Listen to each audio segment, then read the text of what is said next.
Hello everyone, welcome back to my channel Learn Practice Achieve. I am Sukirti, I am an educator. अगर आपने अभी तक मेरा channel को सब्सक्राइब नहीं करा है देन प्लीज सब्सक्राइब. आज हम डिस्कस करेंगे चैप्टर नंबर 2 पॉलिनोमियल्स एक्सरसाइज 2.2 और ये एक्सरसाइज टोटली बेस्ड है relationship between polynomials and it's zeros, जिसके बारे में ऑलरेडी हम प्रीवियस वीडियो में डिस्कस कर चुके हैं. So let's start. अभी हम शुरू करेंगे क्वेश्चन नंबर 1 ऑफ एक्सरसाइज 2.2. क्या दिया हुआ है क्वेश्चन में? Find the zeros of the following quadratic polynomials and verify the relationship between the zeros and their coefficient, जिसके बारे में हम प्रीवियस वीडियो में डिटेल डिस्कशन कर चुके हैं. ठीक है, तो उसी का एप्लीकेशन करेंगे हम इस एक्सरसाइज में और इस जितने भी क्वेश्चंस दिए हुए. Okay, so now first we will start with the first part. First part में क्या दिया हुआ है? X square -2x -8. अगर आप इसको देखोगे इस क्वेश्चन को, तो इस क्वेश्चन कौन सी फॉर्म में है? Splitting of the middle term के फॉर्म में है. तो इसके हमें दो फैक्टर्स निकालना है.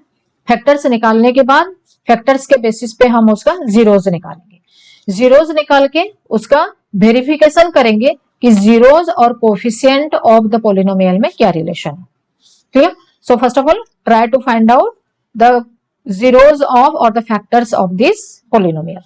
तो ये अगर इस क्वेश्चन को आप देखते हो तो फर्स्ट जो लास्ट पार्ट है इसका -8, तो -8 क्या है? Splitting of the middle term में हम क्या करते थे? कोई भी 2 नंबर्स लेते थे जिसका मल्टीप्लीकेशन में ये वाला आंसर आएगा -8 आना चाहिए, और उसको अगर ऐड या सब्ट्रैक्ट करेंगे तो -2 आना चाहिए. क्लियर? अगर यहाँ पे जो नंबर दिया हुआ है आपको समझ में नहीं आ रहा है कि इसका हम निकालेंगे कैसे, कौन से 2 नंबर ऐसे हो सकते हैं. यहाँ पे तो छोटे नंबर दिए हुए हैं, अगर कहीं पे बड़ा नंबर दिया हो तो सो इन दैट केस आप क्या करेंगे? जो लास्ट वाला कांस्टेंट फैक्टर है जो नंबर है उसका प्राइम फैक्टराइजेशन कर देना. ठीक है, प्राइम फैक्टराइजेशन कर दोगे तो आपको पता चल जाएगा कि कौन कौन से 2 नंबर आ सकते हैं. तो यहाँ पे according to this question -8 given है, तो हम यहाँ पे 2 नंबर से ले सकते हैं. 1 is 4 अनदर 1 is 2. तो 4 और 2 को जब मल्टीप्लाई करेंगे तो 8 आएगा, और 4 और 2 को माइनस करेंगे तो 2 आएगा. Accordingly we will change the sign. क्या साइन हो सकता है? तो इसको जब हम लिखते हैं, क्या लिखेंगे हम इसको? एक्स स्क्वायर -4x +2x +8 हो गया. तो -4x और +2x करेंगे तो -2x आ जाएगा. Okay, now sorry this one is -8. Right? So यहाँ पे क्या आ जाएगा? फर्स्ट 2 टर्म्स में हम कॉमन लेते हैं, लास्ट 2 टर्म्स में हम कॉमन लेंगे. तो यहाँ पे x अगर कॉमन लेते हो तो x -4 आ गया. ओके, और यहाँ पे +2 कॉमन लेते हो तो क्या आ जाएगा? x -4. तो x -4 और x -4 दोनों में है, तो x -4 is again a common factor. तो हम ले लेंगे यहाँ पे x -4 and x +2. So the 2 factors of x square -2x -8 का 2 फैक्टर्स हो गया x -4 and x +2. Now you know that you have to find out the zeros of this polynomial. अगर जीरोस ऑफ द पॉलिनोमियल निकालते हैं इसका मतलब क्या हो गया? ईदर ऑफ दिस 2 विल 0, मतलब इनमें से इधर x -4 0 होगा तब इसका वैल्यू 0 में चेंज हो सकता है, या x +2 0 होगा जिसकी वजह से वो 0 में चेंज हो सकता है. तो सपोज x -4 0 है, तो इट इंप्लाइज हम क्या करेंगे? If x -4 is equal to 0, तो x का वैल्यू कितना हो जाएगा? x का वैल्यू हो गया 4. और एक हो सकता है अगर x +2 अगर हम उसका अप्लाई करते हैं तो x +2 इज इक्वल टू अगर 0 हो गया तो x का वैल्यू कितना हो जाएगा? -2 हो गया. तो इसमें 2 जीरोस कौन कौन से आए? 1 0 हो गया 4, अनदर 0 हो गया आपका -2. So according to your quadratic polynomial हम जब जीरोस लेते हैं, जीरोस को कैसे मेंशन करते हैं? एक को लेते हैं अल्फा, तो alpha is equal to suppose 4 हो गया. दूसरा वाला लेते हैं हम beta, beta is equal to -2 हो गया. So the 2 zeros of the polynomial x square -2x -8 is equal to 4 and 2. Now we have to verify whether these 2 zeros are really related to coefficient of the polynomial or not. Okay, so इसको verify करने के लिए हम यहाँ पे उसी 2 value को use करेंगे और फाइंड आउट करेंगे उनका रिलेशन. तो वेरिफिकेशन के लिए हम यूज करते हैं whether alpha and beta means sum of the zeros and product of the zeros, वो कोफिशिएंट ऑफ द पोलिनोमियल के साथ रिलेशन उनका बन रहा है या नहीं बन रहा है. Okay, how they are related. So first one अगर हम लेते हैं सम ऑफ द जीरोस, तो सम ऑफ द जीरोस में क्या हो जाएगा, अल्फा प्लस बीटा. ओके, अभी हमने फाइंड आउट करा था what is the value of alpha. Alpha is equal to हमने निकाला था 4 और बीटा का वैल्यू हमने निकाला था -2. तो alpha plus beta sum of the zeros अगर हम निकालते हैं तो sum of the zeros is equal to क्या है according to the formula -b/a. Okay, now according to the values you have taken out from the polynomial, alpha है 4 और beta है -2. तो अल्फा के जगह पे हम लगाएंगे 4 और बीटा के जगह पे लगाएंगे हम -2. Okay, so this is equal to -b/a. Now अभी क्वेश्चन देखो, -b मतलब कितना हो गया यहाँ पे -2. ओके, सो -2 अपॉन a कितना है, x स्क्वायर का कोफिशिएंट है 1. अभी इसको सॉल्व करते हैं, 4 - 2 इसको जब ओपन करोगे तो क्या हो जाएगा 4 - 2. So your answer is 2 this side और माइनस ऑफ -2, तो again this is 2. So here sum of the zeros is equal to -b/a verified, because यहाँ पे जो LHS है और RHS है दोनों का आंसर सेम निकला. Okay, so they are related, it means their values are same. दूसरा वाला जो पार्ट है वो क्या है, product of the zeros. Product of the zeros क्या है, alpha beta. Alpha beta is equal to c/a. So what is alpha here, alpha is equal to 4 and beta is equal to -2. In the same way यहाँ पे c क्या है, c है -8, तो यहाँ पे लिखो -8 और a है coefficient of x square, again that is 1. सो यहाँ पे हो गया -8 is equal to -8. It means product of the zeros is also equal to c/a, that is related to the coefficient of the polynomial. तो hence verified यहाँ पे भी, क्योंकि यहाँ पे भी LHS इक्वल टू RHS हो गया. क्लियर. नेक्स्ट हम करेंगे पार्ट 4. सेकंड पार्ट और थर्ड पार्ट मैं यहाँ पे नहीं कर रही हूँ क्योंकि फर्स्ट के साथ सेकंड और थर्ड पार्ट एग्जैक्टली सेम है. तो आप उसको ट्राई करो और फाइंड आउट करो कि कहाँ पे प्रॉब्लम हो रहा है. जितना ज्यादा आप प्रैक्टिस करोगे उतना जल्दी आपका कंसेप्ट क्लियर हो जाएगा.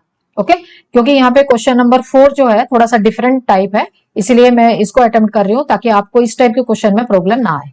Okay, so start with part 4, that is 4u square plus 8u. यहाँ पे 2 ही टर्म्स है, इसीलिए यहाँ पे splitting of the middle term नहीं होगा. तो इसको कैसे फाइंड आउट करेंगे, इनमें पहले हमें देखना है कि इसमें कोई कॉमन फैक्टर है या नहीं. कॉमन फैक्टर है, क्या है यहाँ पे 4u कॉमन है. तो 4u अगर हम कॉमन ले लेते हैं तो ब्रैकेट के अंदर क्या रह जाएगा, u plus 2. Okay, so the 2 factors are, एक फैक्टर 4u हो गया, दूसरा फैक्टर हो गया u प्लस 2. क्लियर. सो अगर हम इसको पोलिनोमियल्स को फाइंड आउट करना है इसके जीरोस, इसका मतलब क्या हो गया, इधर 4u इज इक्वल टू 0 हो जाएगा या u plus 2 is equal to 0 हो जाएगा. क्लियर. सो अगर 4u 0 होता है then what is the value of u here, u is equal to 0/4 and u is equal to 0. in the same way अगर other part जो है u प्लस 2, अगर u plus 2 is equal to 0 होता है तो u is equal to कितना हो जाएगा, -2 हो गया.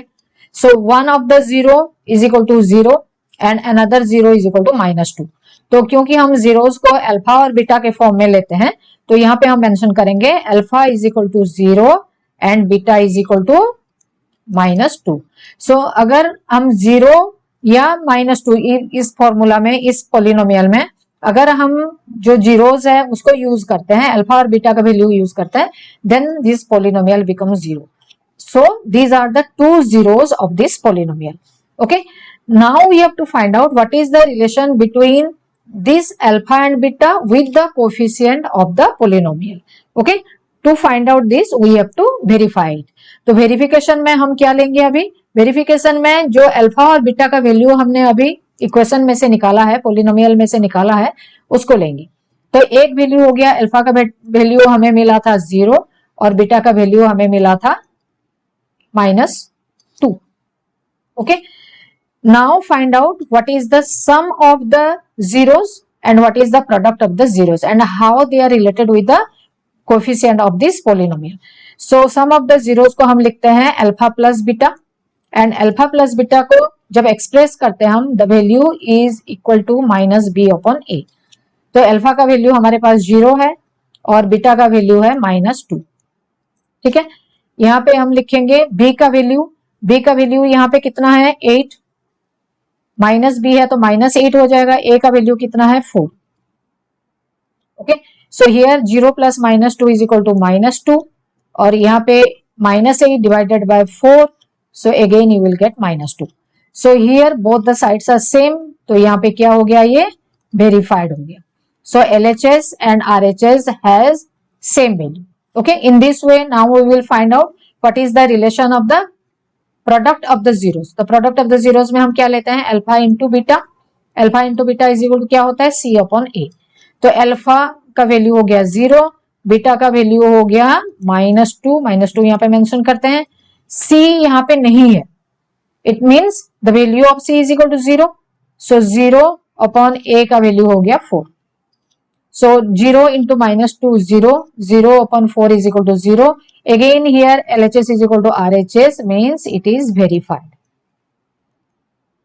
Okay, so from this verification we can prove that the alpha plus beta or the sum of the zeros is equal to product minus b upon the coefficient minus b/a, and alpha into beta is equal to c/a. It is verified. Next part हम solve करेंगे अभी, part 5. ये भी थोड़ा सा different है question.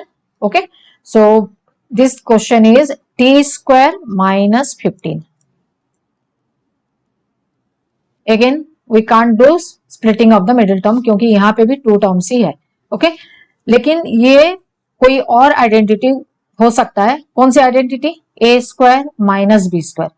यहाँ पे आप पूछ सकते हो कि मैम b² की फॉर्म में तो सेकंड पार्ट है ही नहीं, but we can write it in the root form. जैसे कि हम यहाँ पे ले लेते हैं t का स्क्वायर माइनस, अगर √15 हम लेते हैं तो √15 इंटू √15 हो गया 15. ओके, सो a² - b² को जब हम फैक्टराइज करेंगे तो क्या मिलेगा, a + b into a - b. तो यहाँ पे a + b क्या हो गया, t plus √15 and other factor is t minus √15. तो ये दो फैक्टर्स हो गए. सो अगर ये दो फैक्टर्स होते हैं तो according to the zeros of the polynomial हम क्या होना चाहिए कि इधर t + 15 इज इक्वल टू 0 या t minus √15 is equal to 0. So t + √15 is equal to अगर 0 होता है तो t का वैल्यू कितना हो जाएगा, it implies t + √15 0, then t is equal to हो गया -√15. क्लियर, तो वन ऑफ द जीरोस कितना हो गया, -√15.